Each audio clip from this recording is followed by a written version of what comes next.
Irmãos, nós temos falado aqui sobre as múltiplas salvações provenientes de Deus, do Deus Salvador, da quais nós todos somos, nós pecadores, somos amplas e gloriosamente beneficiados. Esse é o título que eu dei a esses estudos, né? Porque de fato, irmãos, não há salvação fora de Deus.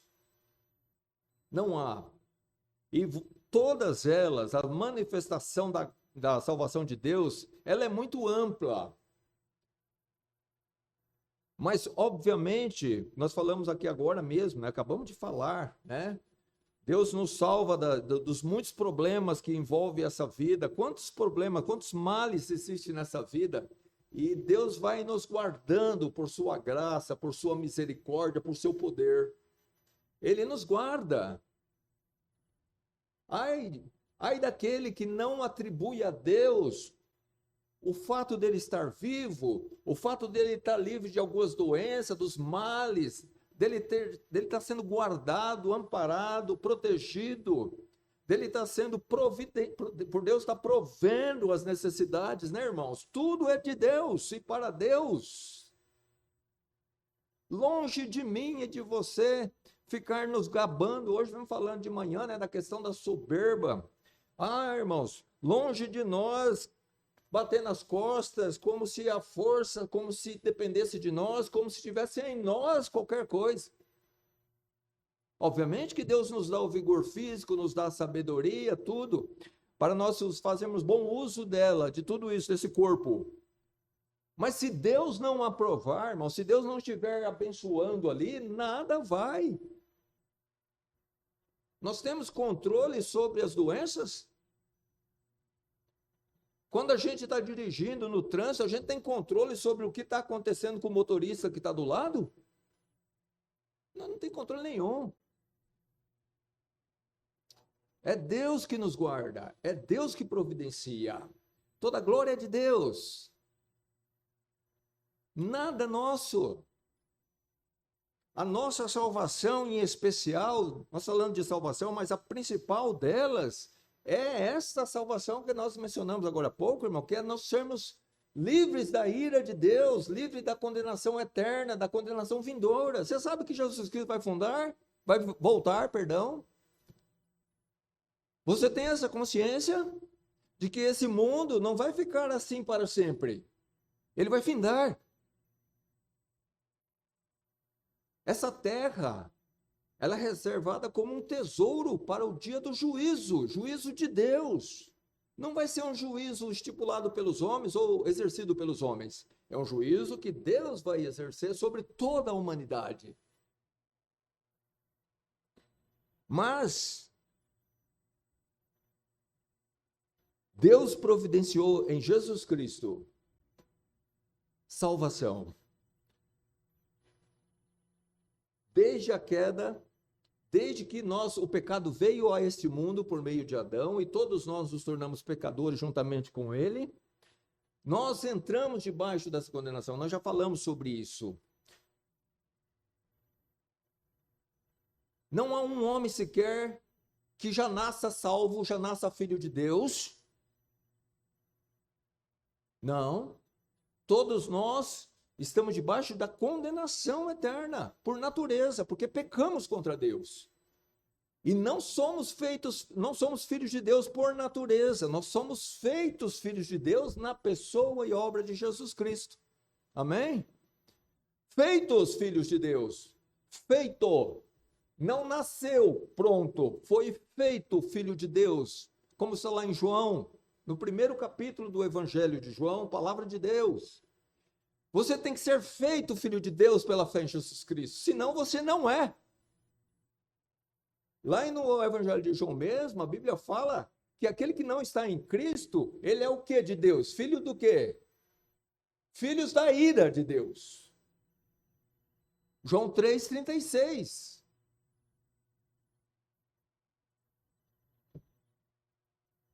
O que seria de Deus, né, de nós, irmãos, se Deus não tivesse nos amado? Que seria de nós sem a graça de Deus em Cristo? O que seria de nós se Cristo não tivesse disposto a pagar o preço da nossa redenção na cruz? Estaríamos todos perdidos. Eu vou dizer uma coisa para você. A maioria das pessoas que são enterradas nos cemitérios, os corpos de todos vão para lá. Mas o espírito da maioria daquelas pessoas não foi para o céu, não. Foi para o inferno. Eu tenho base bíblica para isso. Porque a Bíblia nos diz claramente que estreita é a porta e apertado o caminho que conduz à vida, e poucos são os que encontram. Mas largo e espaçoso é o caminho que conduz à perdição, e muitos são os que entram por ele. Isso basta.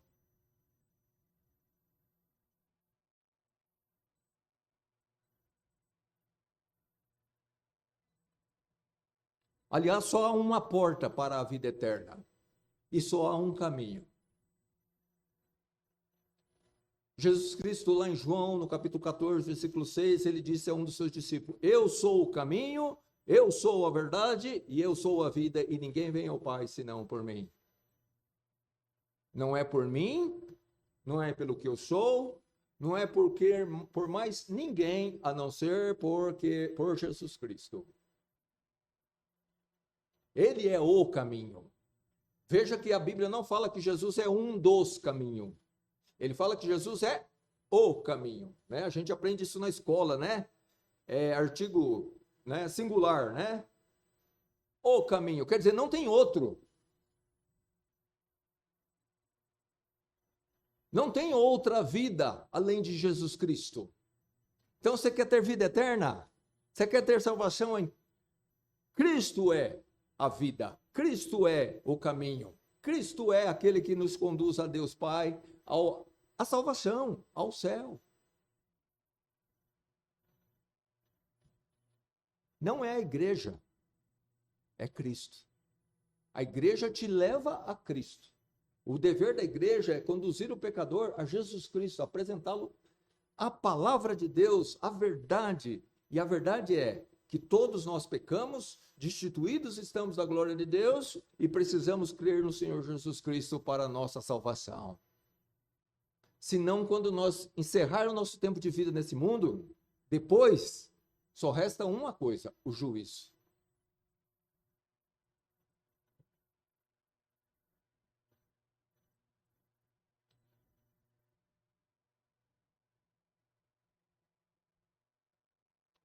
A Bíblia fala lá em Romanos, no capítulo 9, versículo 22 e 23, que Deus, querendo mostrar, dar a conhecer o seu poder e a sua ira, querendo mostrar a sua ira por conta do pecado.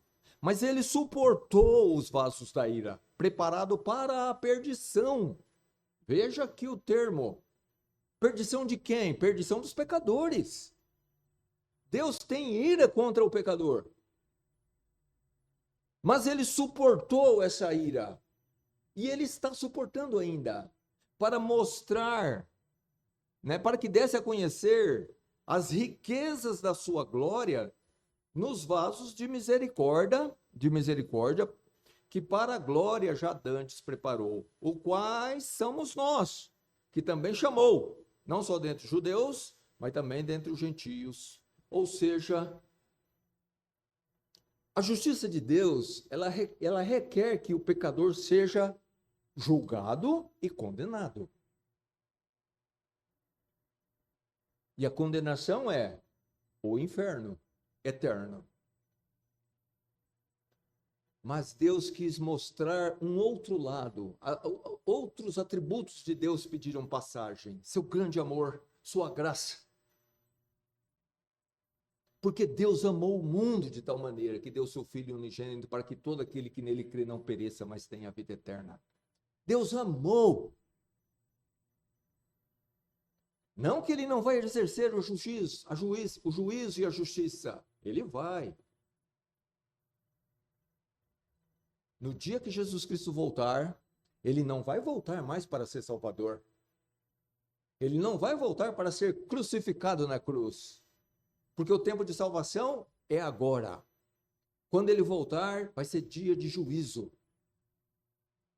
Então, já não vai ser mais graça, vai ser justiça. Só justiça. Aqueles que estão em Cristo, os arrependidos e crentes nele, salvos. Mas os que não se arrependeram, que não creram, perdidos para todo sempre. Apartai-vos de mim, vós que praticais a iniquidade. Dizia Jesus aos perdidos, àqueles que não deram crédito ao que ele fez na cruz.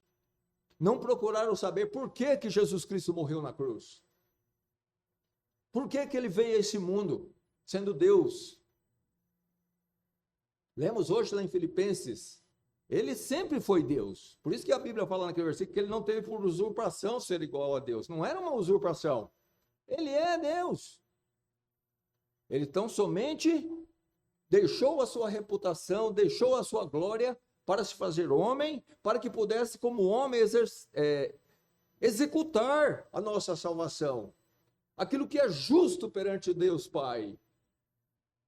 E pudesse ser o nosso Salvador. Só há um Salvador, Jesus Cristo. E é pela fé que você é salvo. Não é a minha fé em Jesus Cristo, mais a minha conduta, eu tenho que pagar minha dívida, eu tenho que ser um bom pai, um bom mãe, um bom empregado, um bom patrão. Eu não tenho que falar muita besteira, eu não tenho que pular carnaval. Se eu não fizer nada disso, eu tô... Não. A salvação nunca foi por méritos. Se você está confiando em você para ser salvo, para não ser lançado na perdição, você já está lá. Mas se você abrir mão de você e crer tão somente em Jesus Cristo, no que ele fez na cruz, para você ser salvo, então você será aceito por Deus. A salvação é pela graça, não é por méritos. O mérito é de Cristo, mas nós somos salvos por graça.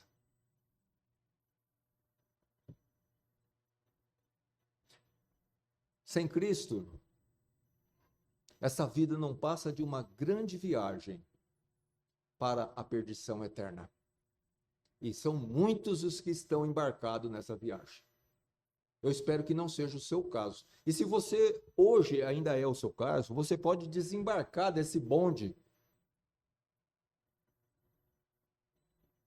e embarcar no bonde de Jesus Cristo. Ele é o caminho para a vida. Por isso que Jesus disse, né? Que aproveita um homem ganhar o mundo inteiro e perder a sua alma? Ou que dará ele com recompensa da sua alma? Não tem o quê? Não vale a pena. Nós não vamos ganhar o mundo, mas ainda que você ganhasse sozinho na Mega Sena da virada, aquela Mega Sena que paga quase bilhão. Mas se você perder a sua alma, não valeu nada aquele montante todo.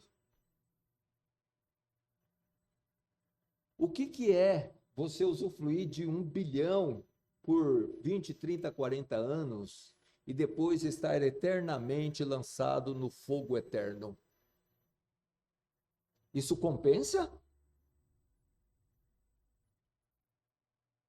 Você pode comprar Deus com esse dinheiro? Absolutamente não. Deus não se vende. O preço da redenção nossa não é pago por dinheiro, foi pago pelo sangue de Cristo. E se nós cremos que aquele sangue foi derramado para nos purificar de todo pecado, nós somos salvos. Do contrário, Deus não aceita suborno.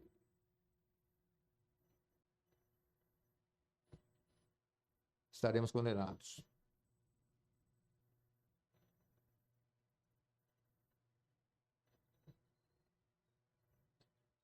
Lá em Colossenses, no capítulo 1, de 12 a 14, Paulo se diz assim: damos graças ao Pai, que nos fez idôneos para participar da herança dos santos na luz, o qual Deus, né, nos tirou da potestade das trevas, da perdição, e nos transportou para o reino do Filho de seu amor.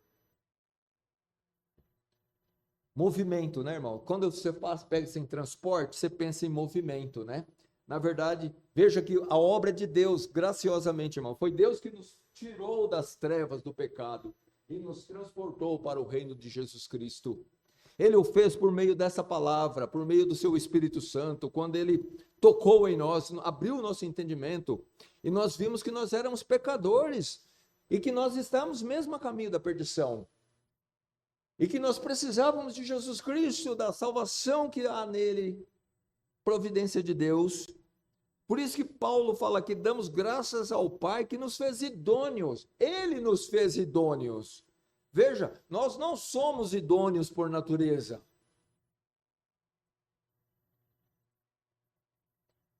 É uma falácia, irmãos. Quando a gente vai no cemitério, nos funerais, nós ouvimos muitas pessoas dizer assim: ah, Bertano aqui era um bom homem, com certeza ele está na glória.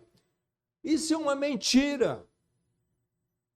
Porque a idoneidade não é construída por nós. A idoneidade para entrar no céu, para ser salvo, ela é totalmente feita por Deus em Cristo Jesus. É Deus que nos faz idôneo, e Ele faz por meio de Cristo. A idoneidade da salvação está na obra de Jesus Cristo na cruz. Aquele sangue lá tem poder de purificar pecados. Todo pecado. Toda transgressão. E fora daquele sangue não há poder purificador de pecado.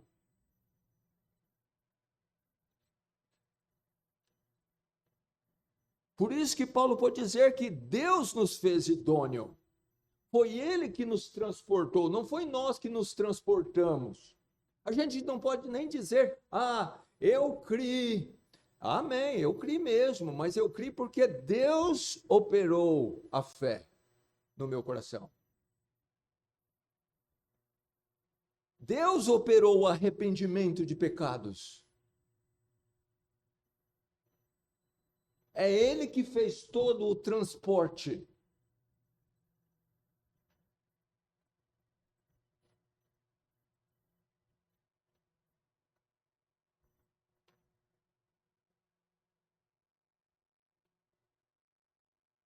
E nós vimos, né, irmão, lá por todo o capítulo 5 de Romanos, que o que nós perdemos em Adão, quando ele pecou, nós ganhamos em Jesus Cristo muito mais abundantemente. Em Adão veio a morte, a condenação. Em Cristo veio salvação e salvação eterna. Vida abundante. Quer dizer, quando fala vida abundante, irmão, muito mais nós temos, irmãos, eu estou falando com cristãos agora nós, é muito mais do que ter a vida eterna. Não é ter a vida eterna num lugar lá onde a televisão costuma mostrar a gente com umas asinhas, numa nuvenzinha onde não tem planta, não tem vida, não tem nada, e a gente fica ali tocando uma harpinha. Isso é diabólico. Vida abundante quer dizer vida eterna na presença de Deus, na presença dos santos anjos, na presença de todos os salvos, em uma nova terra e um novo céu que Deus vai preparar. Você crê? Eu creio, porque está na palavra. Assim será. Deus é o autor dessa terra. Ele criou essa terra. Você crê na criação? Amém, se você crê, porque essa é a única verdade existente. A evolução é uma mentira diabólica.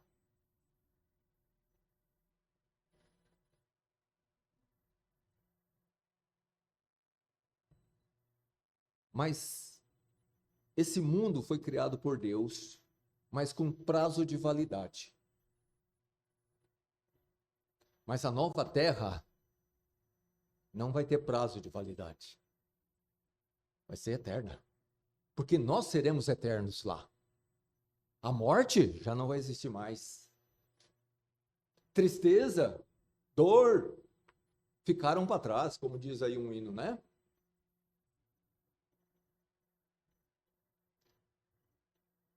Mas isso são para os que estão em Cristo.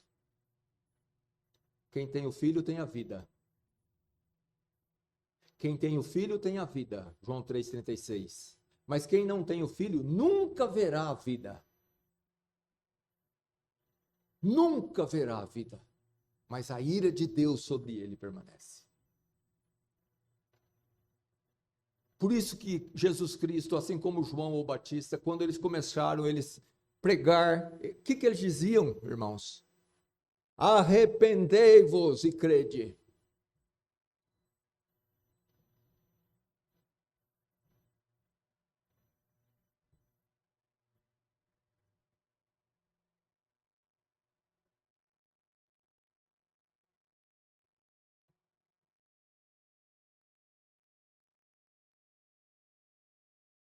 Mas, irmãos, agora nós vamos ver um outro aspecto. Aquele que foi salvo da perdição eterna, os crentes em Jesus Cristo, verdadeiros,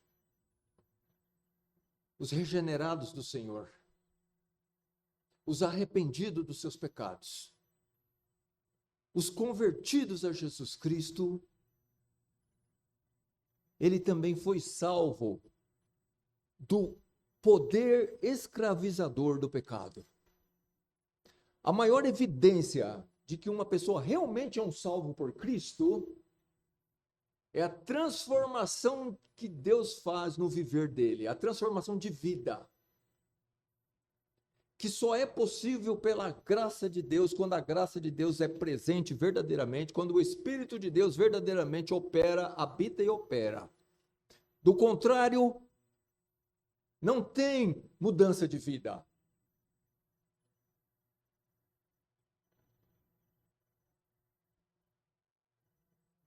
E isso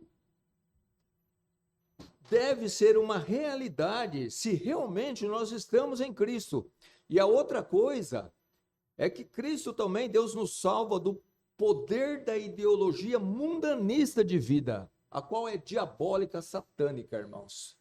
Ou seja, a maneira como as pessoas do mundo entendem a vida, como eles veem a vida, como eles reagem diante das questões, dos problemas e de tudo.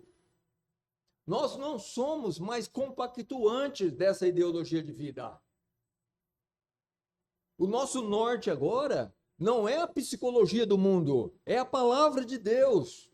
A nossa instrução vem daqui, ó.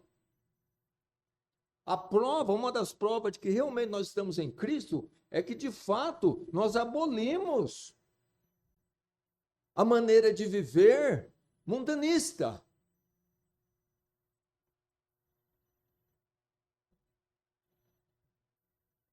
O mundo, como João escreveu lá na sua primeira carta, ele jaz no maligno.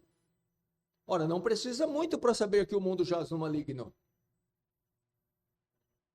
Olha, basta olhar. Corrupção, mentira, desonestidade, homicídio, adultério, prostituição, cobiça, inveja.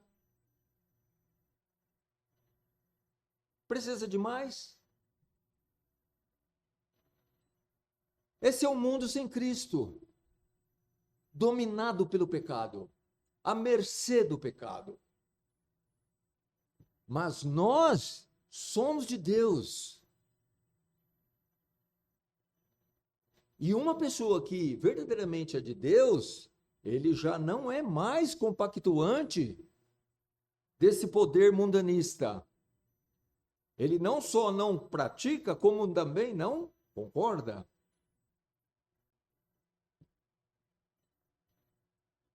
Deus nos vivificou por sua graça e misericórdia pela obra de Jesus Cristo, não só para nos salvar, irmão, da perdição eterna, mas também para nos fazer herdeiros da vida eterna, nos tornando em Cristo herdeiros dele, cordeiros de Deus, mas também para que nós tenhamos uma nova vida neste mundo.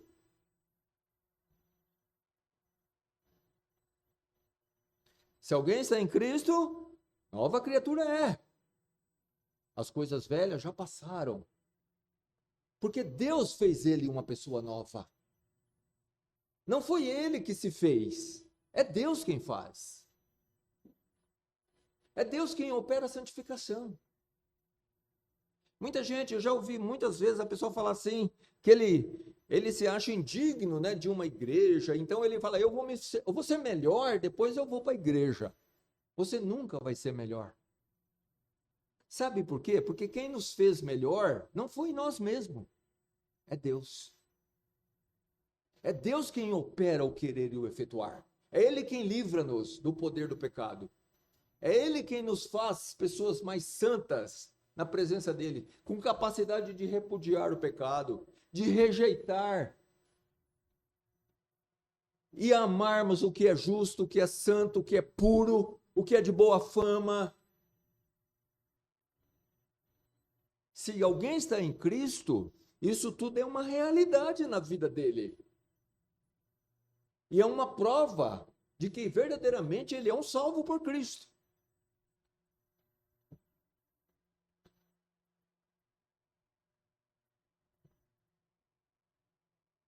Os regenerados do Senhor, irmãos, ou seja, os crentes em Jesus Cristo, eles não só devem ser arrependidos dos pecados que cometeram na época da sua ignorância, como também anelam por um viver em Cristo, na esperança viva e na ansiedade da manifestação tanto da pessoa quanto da implantação do reino de Cristo. O que eu quero dizer aqui, irmãos? Um crente em Jesus Cristo, irmãos, ele necessariamente, ele deve ser uma pessoa arrependida dos seus pecados, correto? Por isso que é muito estranho, né, uma pessoa se dizer cristão, mas olhar com simpatia para os pecados que estão sendo cometidos lá fora, ou talvez lembrar dos tempos passados da sua vida com certo saudosismo. Porque, na verdade, aquilo deveria causar repugnância nele, não saudosismo.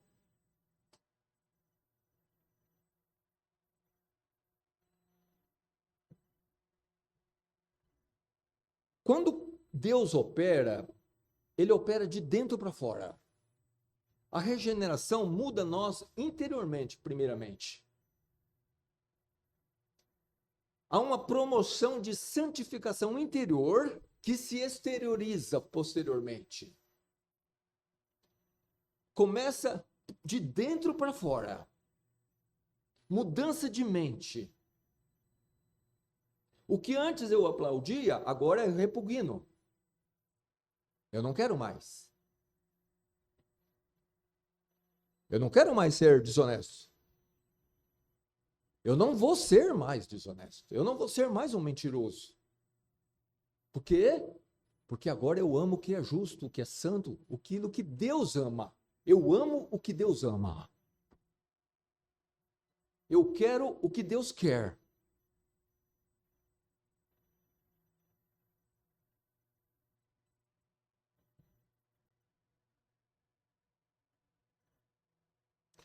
Estamos no mundo, mas não somos mais o mundo. Por isso que o cristão, irmãos, ele tem que se entender, nós temos que entender, né, irmãos, e essa é uma realidade. O cristão, na verdade, ele é um peregrino. O que é um peregrino? É uma pessoa que está num lugar onde ele não é dali. Ele só está de passagem. Ele é um estrangeiro. O cristão nesse mundo, nós devemos ser como um estrangeiro. A linguagem do mundo não deve ser a nossa linguagem.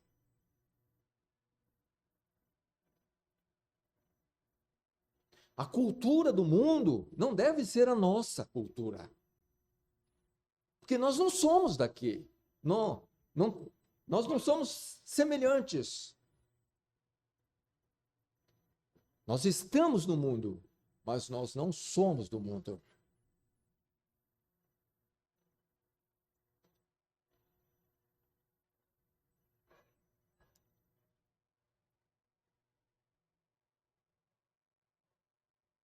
Jesus disse para um grupo de fariseus, lá no Evangelho de João, no capítulo 8, versículo 23, e dizia-lhes aos fariseus: Vós sois de baixo.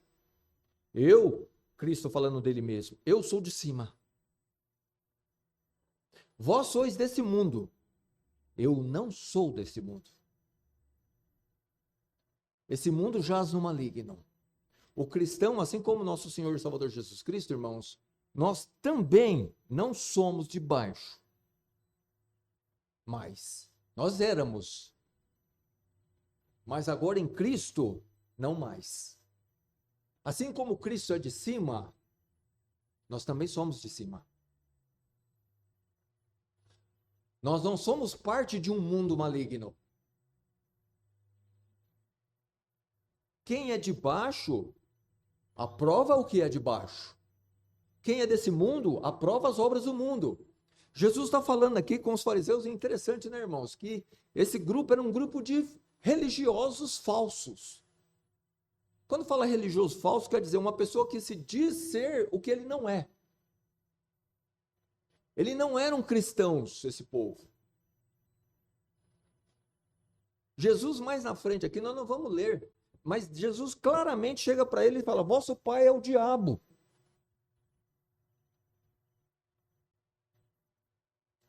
E vocês querem fazer a vontade dele. Por isso que vocês fazem o que fazem. Se nós não fazemos as obras de Deus, irmãos, então logo o nosso pai não é Deus, é o diabo.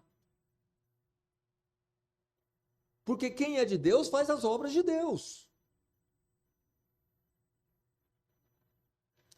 Deus nos salvou do poder do pecado e do poder do maligno.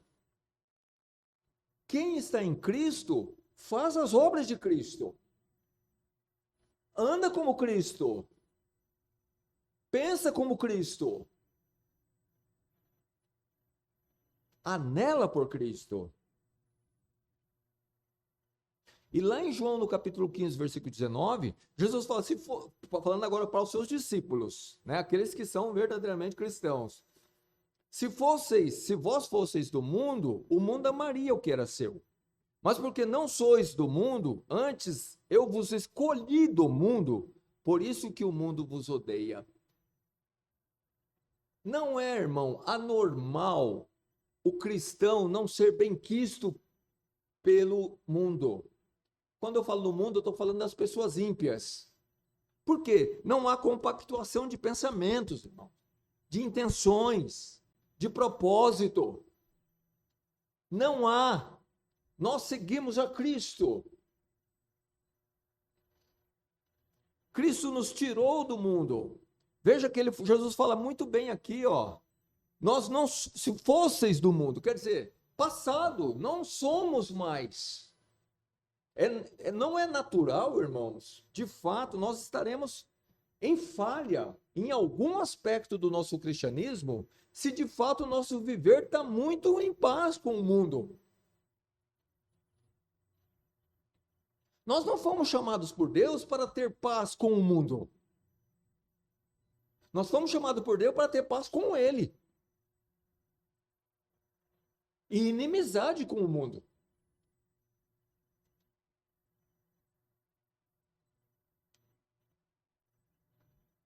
Em algum aspecto daquilo que é a vontade do propósito de Deus, eu estou falhando. Eu estou sendo omisso, talvez. Eu estou sendo meio covarde, talvez. Porque eu não estou dizendo o que deveria dizer. Não estou afirmando o que deveria afirmar. Não estou condenando o que deveria condenar.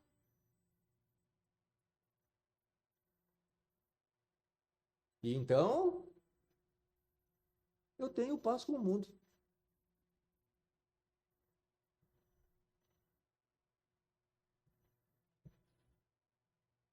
Eu não reajo como deveria reagir. Mas se nós, irmãos, atentarmos para a palavra de nosso Salvador Jesus Cristo, o que nós temos a oferecer para o mundo não é o que eles querem.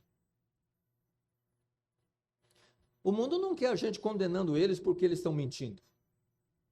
O mundo não quer a gente condenando eles porque eles estão sendo desonestos. O mundo não quer a gente condenando eles porque eles são adúlteros, porque eles são efeminados, porque eles são fornicadores.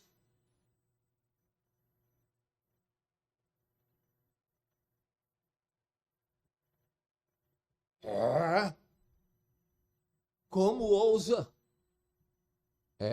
Você vê, irmãos, que pessoas ímpias, mas que um bom senso, estão sendo condenadas nesse país por dizer aquilo que é a realidade. Né? Todo mundo viu esses dias aí, né? Que colocaram, né, para defender as causas das mulheres, uma pessoa trans. Aí um comunicador falou assim, mas isso não é mulher. Mulher tem que ter útero. Ele está sendo processado e vai ser condenado, com certeza. E não é nem cristão, hein? Mas ele teve a ousadia de falar uma realidade, a verdade.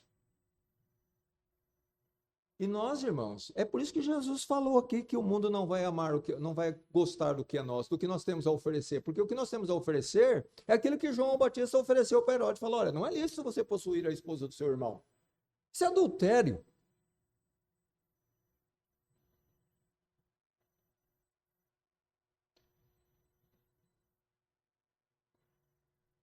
Nós somos de cima, irmãos.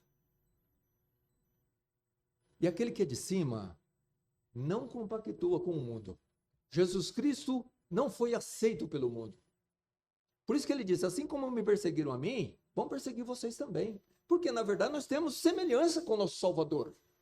Se nós não estamos sofrendo o mesmo que ele sofreu, irmãos, é porque nós estamos perdendo essa semelhança com Cristo.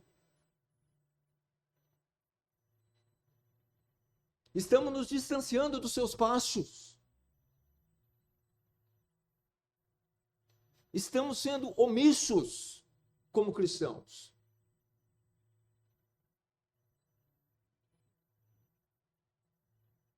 Mas Jesus disse que nós deveríamos ser luz. Luz acesa, não luz apagada.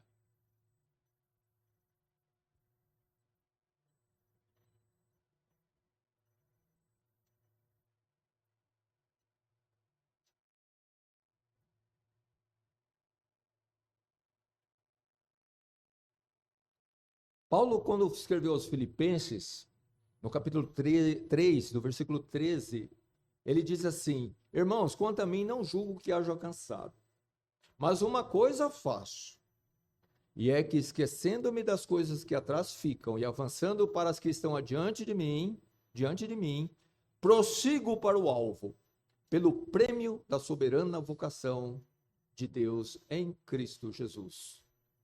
Por isso todos nós, todos quantos já somos perfeitos ou maturos espiritualmente, sintamos isso mesmo. E se sentis alguma coisa de outra maneira, também Deus vos revelará. Ou seja, Deus vai nos ensinar. Mas naquilo que já chegamos, andemos segundo a mesma regra e sintamos o mesmo. Quer dizer, essa unidade espiritual que deve haver no corpo de Cristo, nos cristãos, irmãos, né?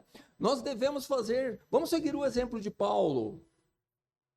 Somos em Cristo? Somos de Cristo, irmãos. Então é o seguinte, só resta para nós fazer uma coisa, avançar em direção a Cristo. E não retroagir. A Bíblia fala que nós não somos dentre aqueles que retroagem para a perdição, mas daqueles que continuam a crer para a conservação da alma.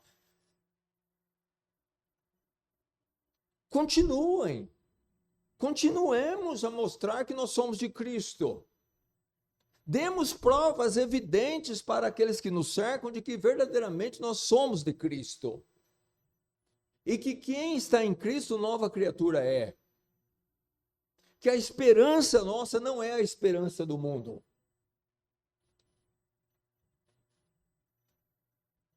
É diferente. A nossa esperança está lá no céu, com nosso Senhor. A nossa vida está lá guardada. Isso tem que ser manifesto, irmãos, no nosso dia a dia, nas nossas ações e reações. Jó Deus deu, Deus tirou. Bendito seja o nome do Senhor. Porque, de fato, irmãos, Deus, né, a esperança de Jó e a felicidade de Jó e o prazer de Jó não estava necessariamente no fato de que ele tinha uma abundância em riquezas materiais. Ele pertencer a Deus, conhecer a Deus, ser de Deus. Você vê, irmão, que tanto Jó quanto Abraão, esses homens e os reis, né, Davi, Salomão, você vê que, de fato, o prazer maior daqueles homens não estava no que eles tinham, estava em pertencer a Cristo, em ser de Deus. Abraão podia ter uma mansão se ele quisesse, ele era um homem riquíssimo, mas ele vivia em tendas. Ele estava insatisfeito? Claro que não, porque a satisfação de Abraão não estava no conforto de vida, estava em ter uma relação que ele tinha com Deus. Irmãos, isso faz toda a diferença. Toda.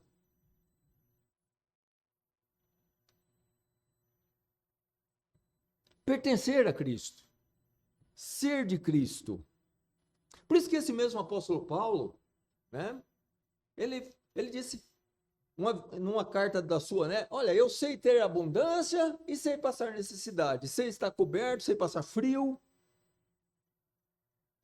E não mudava ele. As características, quer dizer, o momento, não alterava o homem interior que era ele.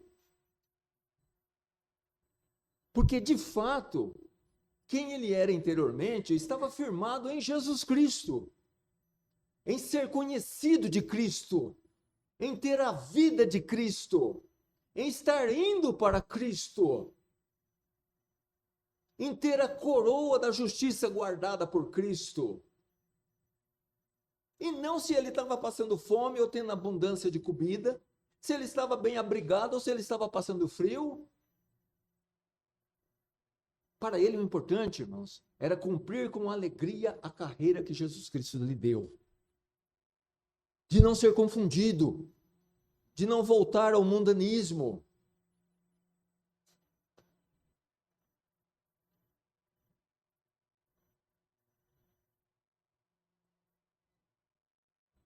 Prossigo para o alvo, pelo prêmio da soberana vocação de Deus em Cristo Jesus.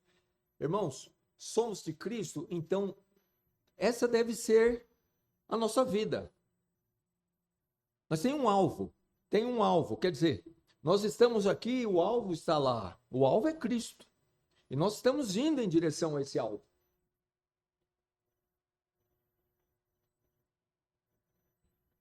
E veja que ele coloca o prêmio da soberana vocação de Deus em Cristo. Deus nos elegeu em Cristo para um prêmio que não está nessa vida. Está lá.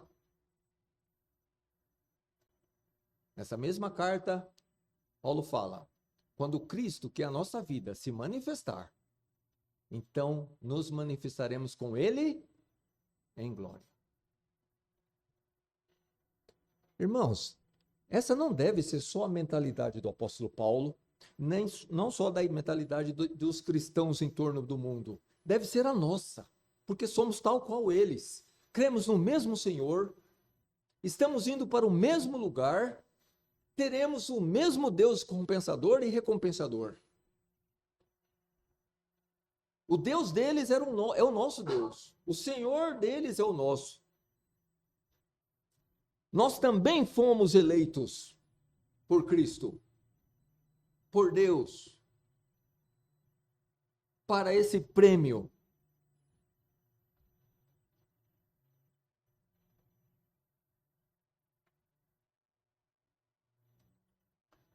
Nós não podemos estar, irmãos, sendo nós de Cristo, entre aqueles cujo o fim será a perdição. cujo Deus é o ventre, cuja glória é a confusão deles, que só pensam nas coisas terrenas. Irmãos, nós temos que tomar muito cuidado, porque a Bíblia já adverte. Nos tempos do fim, quanto mais próximo do fim, mais aumenta o pecado. Mais dificuldade.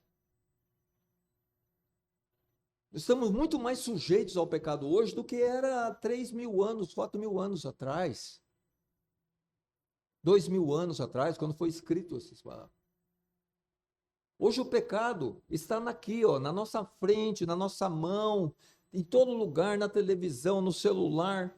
A iniquidade ela é manifestada de muitas maneiras. Não só multiplica a iniquidade no sentido de proliferar, ter mais tipos de iniquidade, mas também no sentido de acessibilidade a elas. E nós temos que estar consciente disso. Não é à toa que Jesus Cristo disse que por se multiplicar a iniquidade, o amor de muitos ia esfriar. Você acha que a iniquidade, irmãos, é como água no fogo? Apaga.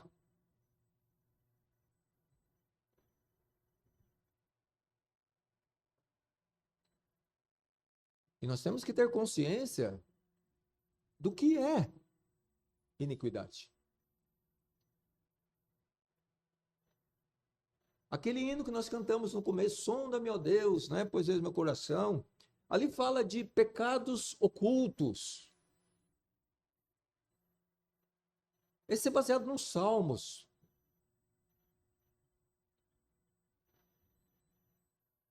Aquele perigo do pecado escondido.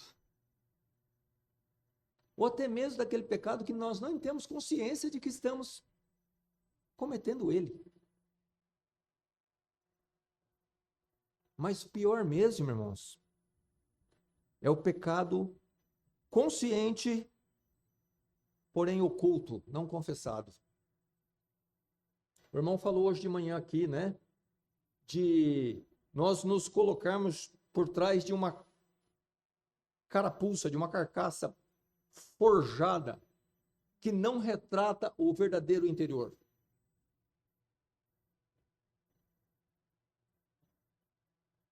Eu pergunto a mim mesmo, sabe, irmão, aos irmãos, quando eu saí de casa hoje, eu vim com a intenção genuína de adorar o meu Deus.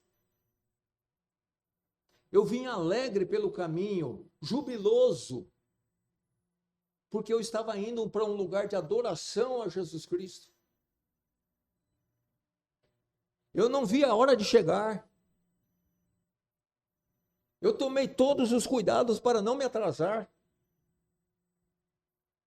Porque é um prazer estar aqui.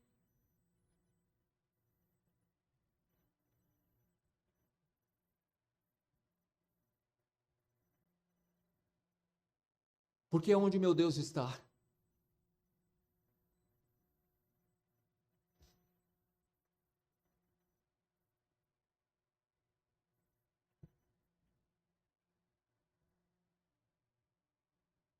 Uma vida, irmãos, em Cristo não pode ser escondida.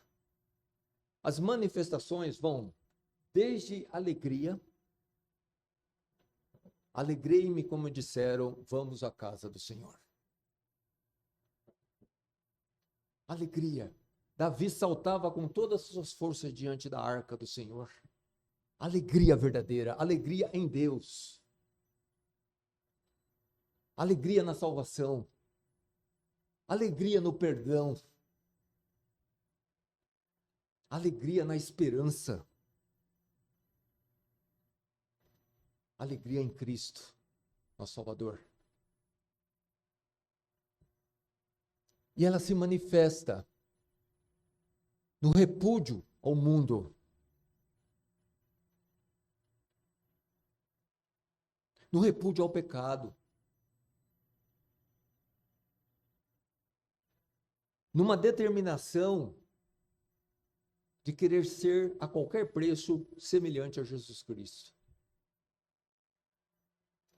De cumprir como cristãos com aquilo que Jesus Cristo espera de nós, como cristãos.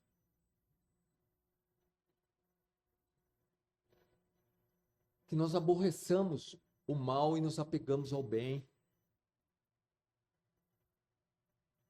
Que nós combatamos o mal, sendo nós soldados de Jesus Cristo. Que nós o sirvamos como servos fiéis.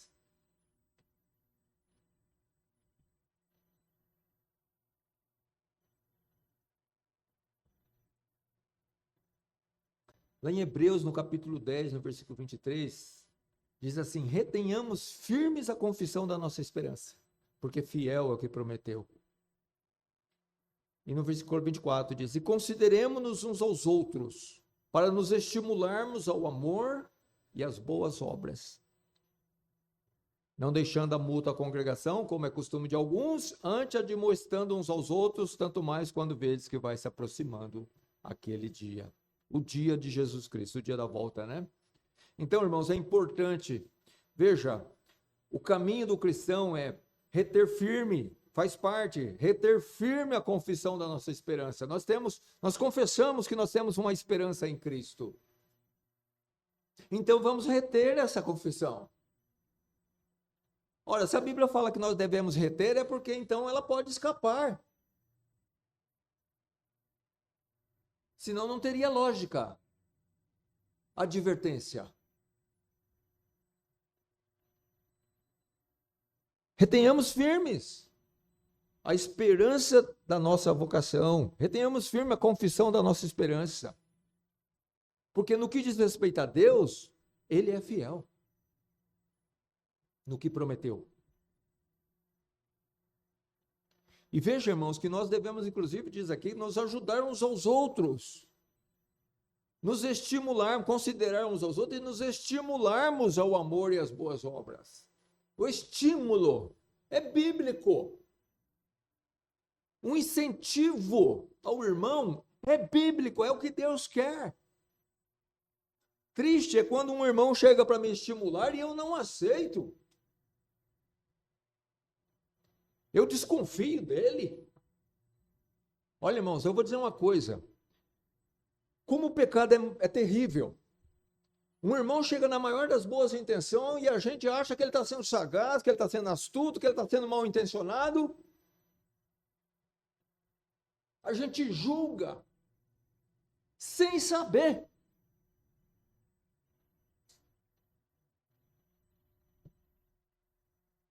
E Deus está usando aquele irmão para me estimular.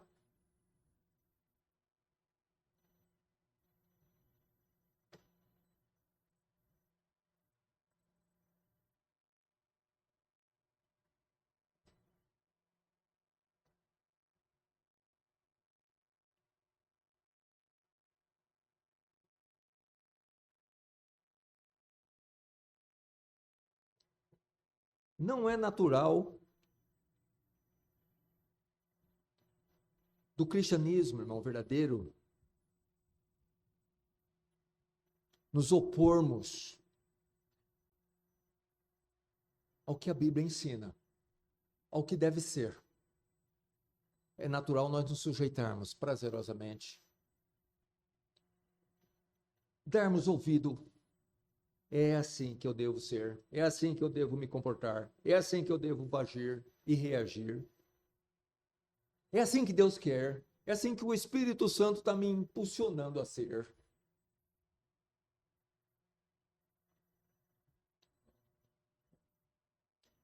E é assim que deve ser.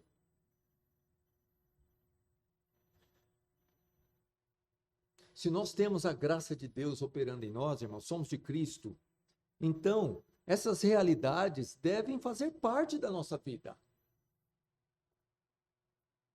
Tanto no que diz respeito ao nosso comportamento, nosso sentimento, nossos pensamentos, reações, ações e emoções. Tudo conforme a palavra de Deus. O crivo passado pela palavra.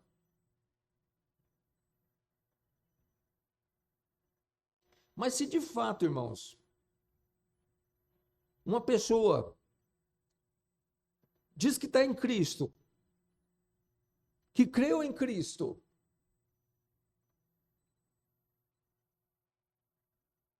mas não dá ouvidos à palavra de Cristo, e não se sujeita à palavra de Cristo, e ele é muito mais sujeito ao pecado e aos poderes mundanistas do que ao poder da palavra de Deus, então talvez é porque essa confissão seja uma confissão falsa.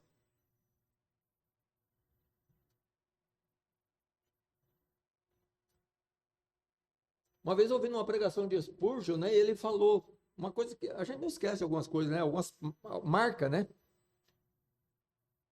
E ele diz que uma confissão de fé, boca, mas não pela graça de Deus, não pelo poder do Espírito de Deus. Sem a graça, ele diz, essa confissão não passa da pompa funerária de uma alma que continua morta, tanto quanto sempre foi. Porque, de fato, irmãos, uma confissão de fé, ela tem que ser fruto de um renascimento espiritual. E um renascimento espiritual produz uma nova criatura, que já não vive mais na prática do pecado, que já não ama mais o mundo nem no que no mundo há, e que anseia por Jesus Cristo, e que anseia pela santidade, e que anseia pelo reino de Cristo, anseia pelo povo de Cristo, anseia pela igreja de Cristo, anseia pela salvação do pecador, que é por Cristo. As evidências vão se mostrar. A Bíblia não deixa nenhuma dúvida de que, se alguém está em Cristo, realmente essas coisas vão ser notórias. Uns mais, outros menos. Mas em todos vai haver uma porção delas. Não vai haver aquele cristão sem nada de nenhuma delas. Logo, não é cristão. Não existe cristianismo sem poder eficaz de Deus, poder santificador, poder transformador. Deus é que opera, e ele opera com poder. Paulo fala de um grupo, né, que dizia ser piedoso, mas que negava-lhe o poder. Ora, na verdadeira piedade, irmão, existe poder, porque o poder é de Deus. Então, logo, se eu professo uma fé em Jesus Cristo verdadeira, que eu sou de Cristo, então a minha vida tem que ter o poder de Deus operando.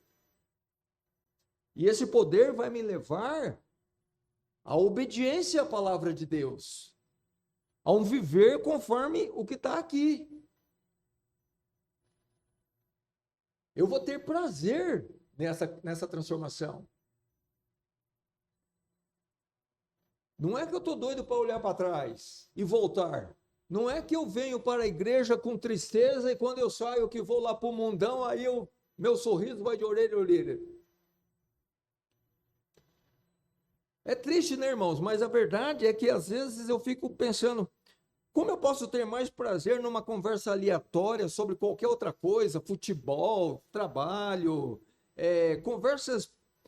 Não é que essas coisas não devemos conversar, claro que devemos conversar, mas já pensou? Chega alguém querendo falar da pregação, do reino de Deus, das coisas que concernente a Deus e eu emudeço. Parece que aquilo não faz parte de mim. Eu não tenho nem como alimentar aquela conversa, porque eu não tenho nem o que dizer. Eu fico calado. Mas quando volta a outras conversas, aí o argumento vem. É tudo muito estranho.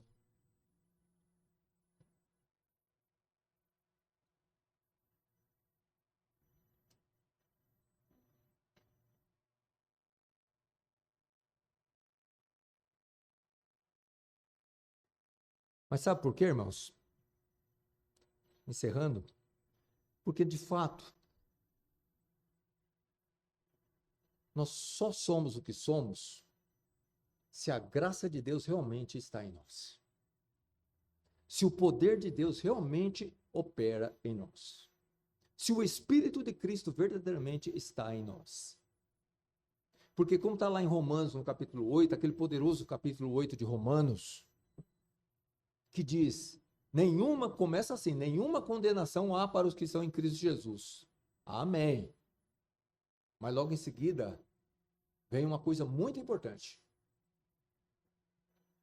Que não anda segundo a carne, mas segundo o Espírito. Então quer dizer que nenhuma condenação há para os que estão em Cristo Jesus, só que esses que estão em Cristo Jesus, eles não andam mais segundo a carne do pecado. Eles andam segundo o Espírito Santo de Deus que realmente habita neles. Passou a habitar neles. Inclusive lá na frente, Paulo vai falar a mesma coisa. Ele vai falar, se alguém, nós não estamos mais na carne. Ele fala para os romanos. Vocês não estão mais na carne. Mas no Espírito. Ou seja, em Deus. Se é, e aí ele coloca uma condicional, o ser. Se é que vocês têm realmente o Espírito Santo. Mas se alguém não tem o Espírito de Cristo, esse tal não é dele.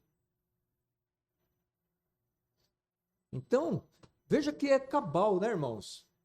Somos de Cristo? Somos. Então temos o Espírito Santo. E se eu tenho o Espírito Santo, então eu já não sou mais uma pessoa guiada pela carne do pecado, mas eu sou uma pessoa guiada pelo Espírito Santo. E o que o Espírito Santo me guia? Para onde ele me guia? Para onde ele me leva? O que ele produz? Quais são os frutos do Espírito? O Espírito Santo testifica de quem?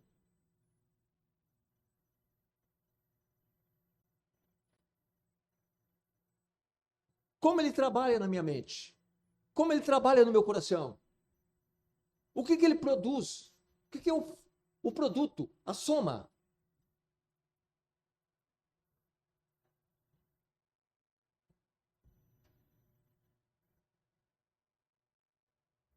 Como pode um homem natural renunciar à sua natureza adâmica sem o renascimento espiritual?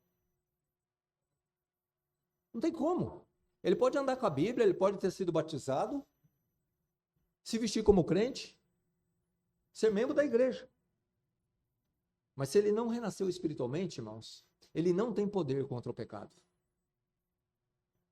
O pecado vai fazer parte da vida dele cotidianamente.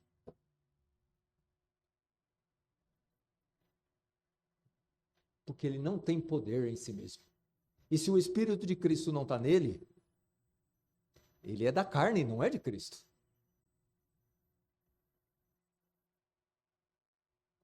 Ele não pode renunciar a si mesmo sem o poder de Deus. Como pode um homem deixar de amar o mundo e o que no mundo há sem o renascimento espiritual? Não tem como.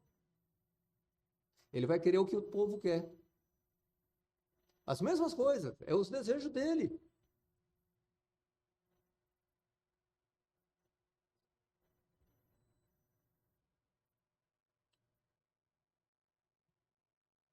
Como pode um homem natural desejar que Jesus Cristo retorne e implante seu reino de justiça nessa terra, se ele não é de Cristo? Um cristão verdadeiro, que verdadeiramente está em Cristo, ele quer que Cristo volte e que venha reinar sobre esse mundo de injustiça. Irmão, dá repúdio quando a gente assiste a televisão ou ouve o rádio, né? Porque é impressionante a malandragem. Mas esse é o mundo entregue ao maligno. Eu estava vendo esses dias, né? Os repórteres de alguns, né? Irmão, os advogados de algumas pessoas lá de Brasília deixou de defender ele por causa da delação, do possível delação do tal homem lá. Por quê? Porque aquelas pessoas eram cúmplices, eles já sabiam que eles tinham feito coisa errada. Arrependimento? Claro, nenhum. A questão é as consequências, não é o arrependimento. Mas não é assim com o cristão. O cristão não só se arrepende dos seus pecados e deixa, como ele não aceita essas coisas como normal. E pior ainda, seria se queresse participar, levar uma vantagem, assim como ele. Ó, nossa, o cara ficou rico levando vantagem ilícita. Longe de nós querer ficar bem de vida de forma ilícita. Que sejamos pobres no último, mas pobres em justiça. E não é injustiça.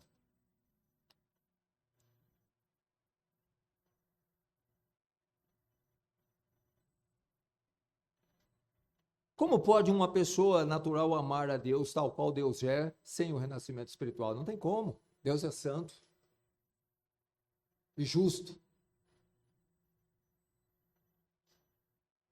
Por isso que o mundo não ama a Deus. Como pode uma pessoa natural amar verdadeiramente, bendizer e orar pelos seus inimigos, se ele não é um renascido espiritual? Irmãos, isso tudo aqui que eu estou falando faz parte daquilo que eu disse no começo. Quando nós fomos salvos da perdição eterna, nós também fomos salvos do poder do pecado. Nós somos uma nova criatura, nós somos salvos de nós mesmos, do velho homem. O velho homem não é capaz de amar o inimigo. Não é capaz de bendizer ele. Não é capaz de orar por ele. Não é capaz.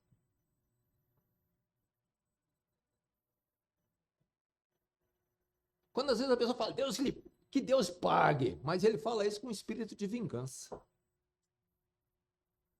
Querendo que Deus pague, faça o mal. Isso não é o espírito de Cristo. O espírito de Cristo é, Pai, perdoa-lhes, porque não sabem o que fazem. Mas o homem natural, ele não pode, ele não consegue. É demais para ele. Como pode o homem natural pensar e buscar as coisas que são de cima em detrimento das que são da terra, se ele não é um renascido espiritualmente? Sem o renascimento espiritual, sem a conversão a Deus. É possível? Paulo fala para os colossenses, né? Pensar e buscar as coisas que são de cima e não as que são de baixo. Como é possível? Só é possível se realmente nós estamos em Cristo. Se nós estamos em Cristo, irmãos, realmente nós vamos pensar e buscar as coisas que são de cima. Nós vamos amar e bendizer e orar pelos nossos inimigos. Nós vamos amar a Deus. Nós vamos desejar a volta de Jesus Cristo e a implantação do seu reino. Nós vamos deixar de amar o mundo e o que no mundo há. Nós vamos renunciar a nós mesmos. E isso tudo vai ser uma realidade presente, patente, comprovadamente vista em nós. Em mais grau ou menos, mas vai ser. Não quer dizer que todo cristão vai ser ter o mesmo grau de espiritualidade, mas todos são espirituais. Isso é claro.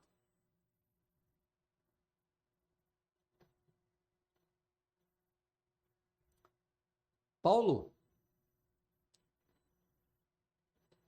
e esse é o último mesmo, né, irmãos? Paulo disse aos Gálatas, escrevendo a eles, que eles não inquietassem ele mais, pois ele trazia em seu corpo as marcas do Senhor Jesus Cristo. Está lá em Gálatas, no capítulo 5, no finalzinho, eu esqueci de colocar o versículo. É o penúltimo versículo, acho que ali. Ele falou, não me inquiete mais, porque eu tenho a prova de que eu sou de Jesus Cristo. Eu tenho a prova de que Cristo está em mim. Eu tenho no meu corpo as marcas do meu cristianismo, da minha fé em Jesus Cristo. Ele tinha mesmo. Ele foi açoitado, foi apedrejado. As marcas aqui, literalmente, são cicatrizes que ele está falando. Mas muito mais que isso, irmãos. Então eu pergunto, né, irmãos? Nós somos de Cristo, amém. Mas o quanto o nosso viver tem deixado marcas de que nós pertencemos realmente a Cristo? De que nós somos de Cristo, vivemos por Cristo.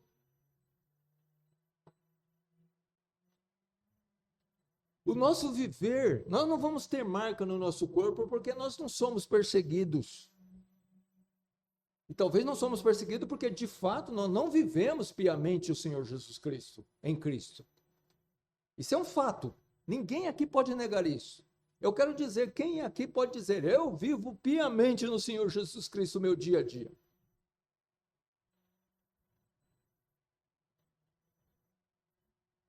Acho que ninguém. A começar por mim. Mas o nosso viver, irmãos, nós temos que ter características marcantes de que o nosso Senhor Salvador Jesus Cristo realmente é o nosso Senhor, realmente é o nosso Salvador, e que Ele realmente opera em nós, que nós somos deles de verdade, não por fazer parte de uma igreja, porque somos da Igreja Batista, mas porque somos de Cristo. A igreja, ser membro da Igreja Batista, nós estamos aí prestes a batizar uma irmã. Nós vamos batizar na esperança de que ela seja uma cristã. E as evidências de que realmente ela é uma cristã vai mostrar, vai se aparecer. Já aparece, né? Já está aparecendo e vai aparecer cada vez mais. Não é a igreja que faz da pessoa um cristão, mas o cristão se faz parte da igreja. Um cristão verdadeiro que realmente é de Cristo, ele quer obedecer a Cristo e ele começa sendo batizado e ele quer fazer parte da igreja de Jesus Cristo. Por quê? Porque ele vai servir a seu Senhor por meio da igreja. É assim que Deus quis. Foi Ele que estabeleceu a regra. E nós apenas nos sujeitamos, prazerosamente, por sinal.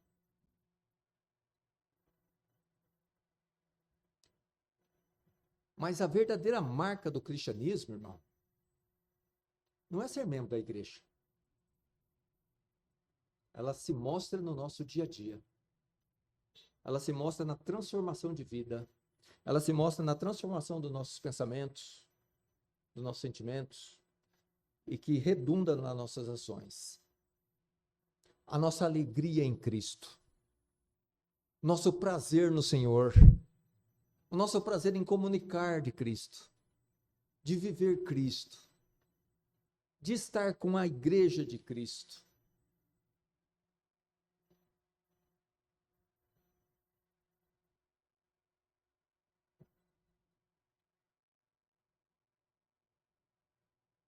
Então, irmãos, nós somos de Cristo.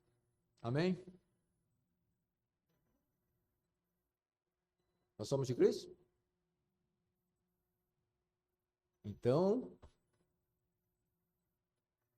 que as evidências de que nós somos de Cristo se façam cada vez mais e mais presente. A começar pela alegria interior. Alegria de pertencer a Cristo. Alegria de ter salvo por Cristo, ter sido salvo por Cristo. Alegria de ter a esperança viva de que estaremos com Cristo. Alegria na esperança.